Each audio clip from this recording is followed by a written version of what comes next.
Welcome to Asia Outlook. I'm Melody and I'm here to report the top stories from around Asia.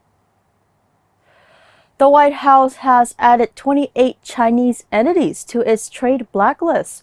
The addition, which comes ahead of high-level trade talks between the U.S. and China on Thursday, targets 20 Chinese public security bureaus and 8 firms.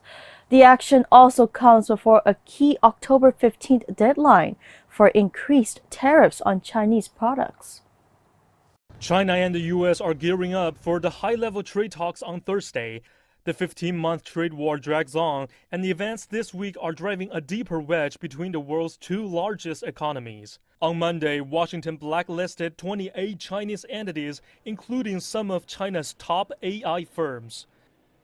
The blacklist includes 20 Chinese public security bureaus and 8 companies, including video surveillance provider Hikvision and AI startup SenseTime.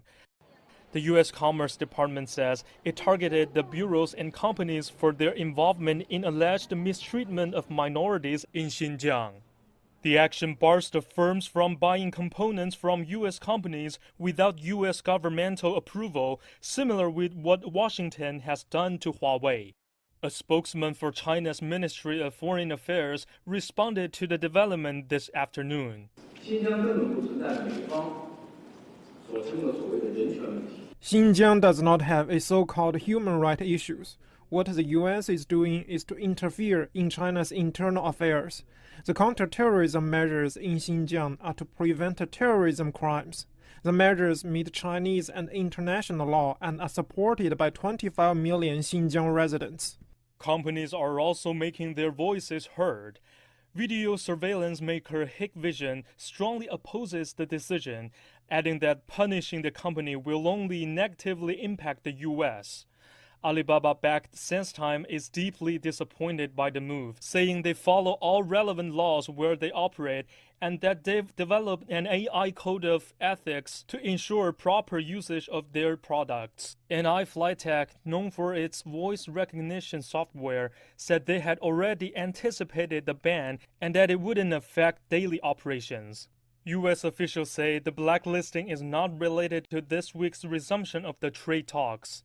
And a key deadline on October 15th for a 30% tariff on Chinese products worth of $250 billion. U.S. President Donald Trump says the measures will take effect if no progress is made over the next few days. Wang Hao, CGTN. 6 wild elephants have died after falling into a waterfall at Thailand's Khao Yai National Park. Officials say the elephants were trying to save a calf, but were swept away by the water. 2 of the animals were saved. There are around 300 wild elephants in the park, which covers more than 2,000 square kilometers of forest and grassland. It is home to various wild animals and a popular destination for tourists. Houston Rockets star James Harden has apologized to Chinese fans after an uproar over the team's manager's tweet supporting the Hong Kong protests. Yeah, we apologize. We love China. We love playing there. I know for both of us individually, we go there once or twice a year. They show us the most important love. So we appreciate them as a fan base, and we love everything they're about, and we appreciate their support that they give us individually and as an organization. So we love you. A record 35 candidates will be battling it out next month to become Sri Lanka's next president. Former Defense Chief Gotabaya Rajapaksa is said to be the fiercest contender for top position. He enjoys high popularity due to his contributions to ending Sri Lanka's long civil war a decade ago. The incumbent President Mahitarpala Sirisena did not pay a mandatory deposit by a Sunday deadline. Man's obsession with youthfulness has led him to all kinds of discoveries. In Thailand, it seems the fountain of youth can be found in snail extracts, which research claims can rejuvenate human skin cells. An unlikely craze for snail-based skin products is a windfall for Thai farmers, who are part of an industry valued at over $300 million US. Our correspondent, Dastia Salkawa, reports. A few years ago, this province in central Thailand was known for its rice farms. Today, a new industry has cropped up, feeding a global market that is well worth over $300 million. It's an ironic twist of fate. What was once the bane of farmers' existence, pests they desperately tried to rid themselves of, has become the golden ticket, literally. Worth more than its weight in gold, snail slime has become a hot commodity in the global beauty world. And in this province alone, more than 80 snail farms have sprung up over the past 3 years in response to this growing trend. The rising demand of snail products is being reflected in Thailand's snail farming industry. Next year will increase to 1,000 farms, which is great for farmers in the country. Kitpong Puttarat Duwanan founded Aiden International as a business-savvy solution to the snail infestation in this province. As the sole snail slime producer in Thailand, his bet paid off. He sells the serum under Archer brand, but also supplies Korean, Chinese and American cosmetic companies with dried powder form. From recent research, we found that snails have a lot of important substances in their mucus that we didn't know about before, so we can apply this to anti-aging products and for medicine. This farm has around 2,000 giant African snails roaming freely in this 64 square meter enclosure that mimics their natural habitat. Each snail produces 1 cc of slime in 1 minute. They are milked once every month to ensure they are stress-free, because the happier the snail, the higher quality of slime they will produce. The process of harvesting the slime is seen as humane, involving dripping water over the snail to encourage them to secrete its nutrient-rich mucin. This mucin is a superhero ingredient for snail slime beauty products that are flying off shelves, with the promise that the secretions can stimulate collagen production, slow the onset of wrinkles and heal scars. From our tests, we found that it can help produce the new skin cells and more collagen. Moreover, the melanin content will be reduced as well, so it helps to rejuvenate and brighten skin. But beyond all the perceived weirdness of snail slime and questions of whether any specific beauty product truly holds the key to ageless or perfect skin, one thing remains clear. It seems nothing is a step too far when it comes to humanity's quest for eternal youth. And these snails are having a moment. Lucita Saogao, CGTN, Nakhon Nayok, Thailand. Japanese Prime Minister Shinzo Abe on Wednesday vowed to promote exchanges with China at various levels to open up a new era in Japan-China ties. It is the third time in 2 weeks that Abe has expressed willingness to promote bilateral ties. 皆さんこんばんは。安倍晋三です。中華人民共和国が建国70周年を迎えられたことに対し、日本国政府および日本国民を代表し、心から祝意を表します。6月の G20 大阪サミットでは、日中両国が成功に向けて協力し、G20 としての力強い意志を大阪首脳宣言を通じて世界に発信することができました。サミットに先立ち行われた日中首脳会談と夕食会では、来春に習近平国家主席を国賓として日本にお迎えすることについて首脳間で一致し、日中新時代を切り開いていくとの決意を共有することができました。日中両国はアジアや世界の平和と繁栄に共に大きな責任を有しています。両国が地域や世界の課題に協力して取り組み、国際社会への貢献を共に進めることは、両国の新たな未来の姿を築くことにつながると確信しています。最後に、日中関係のさらなる発展、ご列席の皆様のますますのご健勝をお祈り申し上げまして、私の祝辞といたします。This is Asia Outlook broadcasting from Myanmar International Radio. You can visit our website at miradio.com.mm. You can also listen to our radio programs live on the website. If you're on FM, make sure you catch us on 96.1 FM in Yangon, 96.5 in Mandalay, and 96.7 in Naypyidaw.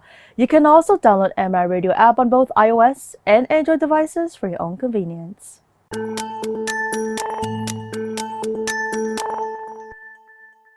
In response, the Iraqi government has revealed a series of reforms to address public anger. Sunday's announcements deal with land distributions, military enlistment, and increased welfare payments for the poor. They ordered 100,000 new housing units. A September informal settlement was demolished, which affected about 3 million people. The government said it will create large market complexes, boost benefits for the unemployed. The World Bank estimates the nation's youth unemployment rate is 25%. The plan also includes ministerial reshuffle and formation a high constitutional body to deal with corruption cases brought to the Supreme Judiciary Council. The Iraqi Prime Minister has earlier called on the three branches of the government to cooperate in his plans to purge corruption. The DPRK's chief nuclear negotiator says it's up to the U.S. whether more talks will take place. Kim Yong-gil made the remarks while transiting through Beijing from Stockholm, where talks with Washington broke down on Saturday. Kim blamed the American negotiators for being inflexible and holding on to old attitudes. The talks were the first since the second Trump-Kim summit in Vietnam in February. That meeting also collapsed due to disagreements over how much sanctions relief should be given to Pyongyang in return for dismantling its main nuclear complex. Malaysia is launching nationwide demonstrations and testing of 5G technology as it looks to be one of Asia's earliest adopters. Unlike some countries, Malaysia has welcomed the involvement of China's Huawei, as well as ZTE and other Asian and European companies. And one major Malaysian company has just made clear its choice of 5G partner, as Ryan Meltzer reports for Kuala Lumpur. Malaysia's Prime Minister Mahathir Mohamad gets a crash course in Huawei's 5G technology before overseeing the sealing of a deal between the country's leading Celco, Maxis and Huawei. The signal was clear. Malaysia is open to working with all technology providers as it seeks to adopt 5G as quickly as possible. Huawei will be supplying 4G LTE and 5G radio equipment and services. We will have access to insights, standards, products and solutions that will make 5G easier to deploy and operate. Huawei has been in Malaysia since 2001 and remain committed to support Malaysia's digital national agenda. The tie-up comes just as Malaysia is launching nationwide testing and demonstrations of 5G technology, allowing industry, SMEs and government agencies to explore the possibilities of 5G and test new apps and services. Malaysia is taking an unusual approach, involving the government and all the country's telcos, as well as their technology partners, including Huawei and ZTE. We need to make sure that we collaborate, we share as much as possible, we don't duplicate. Yeah? So a lot of this, during this early stage, a lot of things that we can learn, especially with the technology partners. How do we share the network? How do we optimize using the spectrum with each other so we don't actually overinvest? So as a country, we can invest smartly in this new technology. The 5G demonstrations and trials will focus on ways to bring the benefits of this new technology to diverse industries, including agriculture, oil and gas, tourism, education and transportation. Ryan Meltzer, CGTN, Kuala Lumpur. On October the 7th, 2001, U.S. President George W. Bush initiated the first airstrike against the Taliban in retaliation to the 9/11 terror attacks. Taliban's base in Afghanistan collapsed after 2 months, but conflicts dragged on. Till this day, the Afghan people continue to bear the brunt of the impact, especially the younger generations. On Monday, it's official. Every child in Afghanistan grew up in war. This is a whole generation lost to an endless conflict. This 12-year-old Afghan boy works in the streets of Kabul. We've decided not to identify him for his own safety.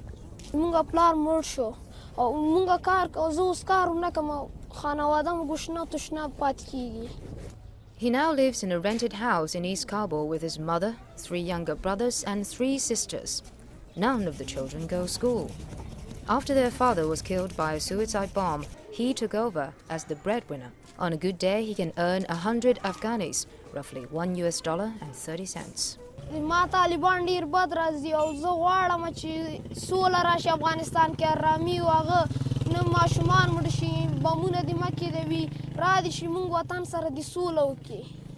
About 46% of the Afghan population is under 15 years old. Nearly 1 in 4 is out of school, mostly girls.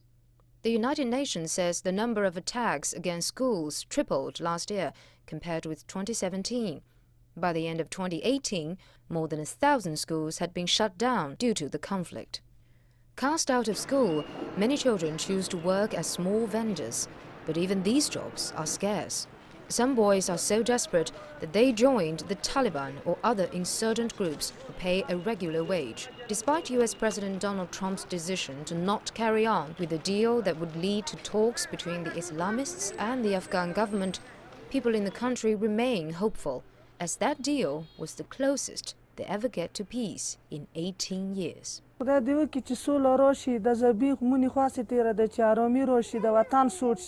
د زبین د خرو پنشي په دوه خو ژوند راوسته کی په مخ اصلي ژوند داشه تیر شو بزرگترین آرزوی ما است که ما یک مشهور رسام شوم تا چون که با آینده خارج مملکت‌های خارج هم سیل کنه رسمای ما را خوش کنه.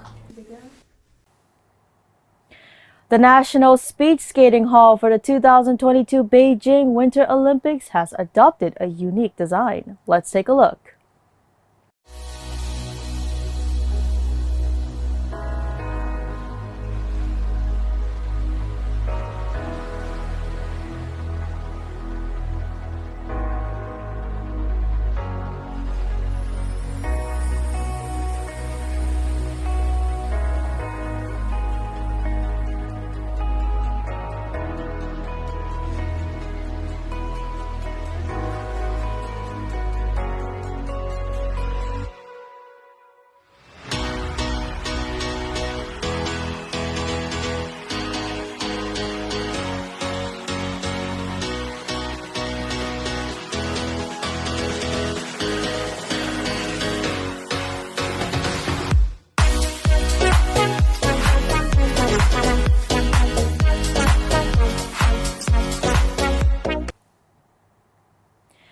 Thailand is encouraging soft drink makers to reduce the amount of sugar in their beverages with new taxes. The taxes have been staggered over a 4-year period. While carbonated drinks are the initial targets, sweetened fruit juices, teas, and coffees will follow in several years. However, soft drink makers may face difficulties persuading their Thai customers to accept less sugar, as Tony Chang reports from Bangkok. On a hot, humid day in the tropical heat, there's nothing more refreshing than a nice cold, fizzy drink. But the Thai government's not so keen on some of our favourite beverages. They've just doubled the tax on sugary drinks. By doing it, we hope that the consumer will reduce their consumption on, for example, sugar in the soft drinks. And other ASEAN countries may soon be following Thailand's example. Many countries interested in imposing the tax. For example, Philippines already been imposed. the tax for Indonesia and Malaysia and Vietnam also studying how they can introducing the tax. Thailand has become a victim of its own success. Increased wealth means increasing waistlines. It currently has the second highest rate of diabetes in the region. Drinks like this iced bubble tea are hugely popular here, but are also a big part of the problem. And every man, woman and child in Thailand consumes on average 28 teaspoons of sugar every day. That's 4 times the healthy limit set by the World Health Organization. And Thailand is unlikely to lose its sweet tooth anytime soon. Natanapon runs a chain of 60 bakeries across Thailand. She knows the secret to her customers' hearts is sugar. I think because of our ancestors, they like to eat sweet. Like before, they eat the mango with the rice or the watermelon with the rice, and all the food a little bit sweet. And I think for Thai people, we used to eat the sweet because we can eat more. Yeah. And what about the new tax? For Thailand, the people are going to be quite unhappy. Yes, I think so. Yes. While the new tax is being welcomed as a step in the right direction, health campaigners say it only targets the soft drink market. The popular global coffee chains and the sugary drinks they sell remain untaxed under the new law. A new and exotic way for Thais to get their daily sugar fix. Tony Cheng, CGTN, Bangkok. Turkey has just launched Operation Peace Spring in northeast Syria. The incursion comes following a sudden policy change by the United States that withdrew its troops from the region, leaving the Syrian Kurdish militia there vulnerable. Ankara said the militants are linked with the Kurdistan Workers' Party that has been waging an insurgency against the Turkish government since 1984. Turkey says Operation Peace Spring aims to prevent Kurdish militias from using a terror corridor at the border, and also to create a safe zone for Syrian refugees. This is Asia Outlook broadcasting from Myanmar International Radio. You can visit our website at miradio.com.mm. You can also listen to our radio programs live on the website. If you're on FM, make sure you catch us on 96.1 FM in Yangon, 96.5 in Mandalay, and 96.7 in Naypyidaw. You can also download MI Radio app on both iOS and Android devices for your own convenience.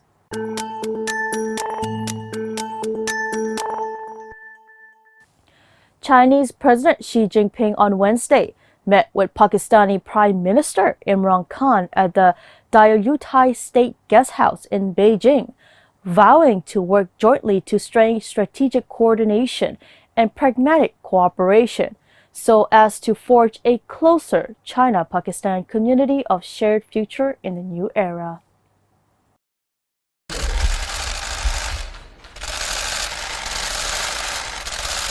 感谢你们就中华人民共和国成立70周年发来的热情洋溢的贺信。中国和巴基斯坦是独一无二的全天候的战略合作伙伴，无论国际和地区形势如何变化，中巴友谊始终牢不可破，坚如磐石。中巴合作始终保持着旺盛的生命力。Mr. President, I want to thank your government. Everywhere you have supported us in our difficult times. Especially want to thank you when I came first time to China. Pakistan was in its worst economic condition. It was the worst economic condition ever in Pakistan's history. And China helped us at that time. And Mr. President, that is something we will never forget. Japan is home to the world's largest market in ivory. The ivory is mainly used to carve out traditional seals used to stamp contracts and other documents as an alternate form for a signature. But officials in Japan have recently tightened restrictions on the country's ivory trade in the face of global criticism. Mayu Yoshida takes a closer look. Right under Tokyo's famous Shibuya crossing is this small underground shop that makes personalized traditional seals. Inside, Hideki Arami designs and carves these seals, known in Japanese as hanko stamps. He is a master craftsman and a third-generation carver. He works with wood, buffalo horns, and even plastic. But ivory is the material of choice to create high-quality seals. The best ivory for carving hanko comes from the center of the elephant tusk, where the ivory is fine crafted and firm. In contrast, buffalo horns are moist, and so it's very difficult to carve. Rami says he gets steady demand for ivory-made stamps. Out of the roughly 70 orders he receives each month, 4 are for ivory. Ivory hankos are like no other because of its perfect compatibility with ink. It's also auspicious because the longer the stamp is used to absorb the ink pad and its perceived effect of bringing good luck. You can buy ready-made hankos for about $1 almost anywhere, but most people in Japan own at least one custom handcrafted hankos made of expensive materials. They're used to stamp official documents like marriage certificates and bank applications. That's why Japan is still hungry for ivory, making it the world's largest legal ivory market. China banned its domestic ivory trade, and pressure is mounting on Japan to follow suit. In fact, the Japanese government tightened regulations earlier this year. For instance, carbon dating is now used to prevent illegal elephant tusks from entering the market. But activists say there are still loopholes that contribute to the illegal hunting and smuggling of elephants. The first loophole is only whole tusks are regulated by the registration scheme. As you said, if those tusks are cut they can exempt the regulation. Surprisingly, many hanko carvers like Mr. Arami are in favor of shutting down the ivory market. They don't get as many orders of ivory hankos anymore, especially not from the younger generations. So if the country runs out of its tusk stockpile, so be it. It won't severely affect my business anyway. Traditionalists may still seek out hankos made of ivory, but unless the government tightens loopholes, the fight to stamp out the illegal ivory trade will continue. Mai Yoshida, CGTN, Tokyo. Iraqi's government issued a second package of proposed social reforms on Tuesday, in an attempt to appease the demands of anti-government protesters, who for 8 days have demonstrated nationwide, with a loss of 110 lives and 6,000 wounded. Prime Minister Adel Abdul Mahdi issued a 13-point plan centered on subsidized and housing for the poor, as well as training and educational initiatives for unemployed youth.